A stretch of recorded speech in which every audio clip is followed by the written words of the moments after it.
مثال دے رہا ہوں, میرے ان کولڈ ڈرنکس خریدنے سے ایک گولی تو کلاشنکوف کی آرام سے آ جائے گی.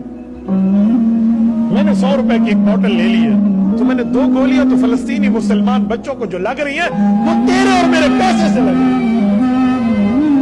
کیا تک جائیں گے, کہاں سوچیں گے, کس جگہ تک ہم بیٹھے؟ ہم یہ سمجھتے ہیں میرے ایک بوتل خریدنے سے اسرائیل کو کیا فائدہ ہوگا؟ وہ اس سے 2 بلٹ لے کر میرے فلسطینی بچوں کے سینے پہ مارے گا, کل قیامت میں مجھے اللہ کیا جواب دے؟ کہاں تک چلے مطلب؟ جتنی طاقت ہے اس طاقت کے بلبوتے پر رب کریم کے دربار میں ہم کہہ پائے اللہ ہم نے اپنی طاقت کی مکلف کام کیا. میری طاقت تھی, میں نے آپ تک میسج دینا تھا, میں نے اپنی قبر اس بات پہ چھڑوانی تھی کہ میں بول سکتا تھا, میں گونگا شیطان نہیں بنا. میں بولا, میں نے کہا, میں نے ایک جگہ تک اپنی آواز پہنچائی. سوشل میڈیا کے ذریعے دنیا میں ہر مسلمان تک جہاں تک ریچنگ جا سکتی ہے پہنچے گی بات, لیکن ہم لوگ کیوں نہیں کرتے؟ آئیے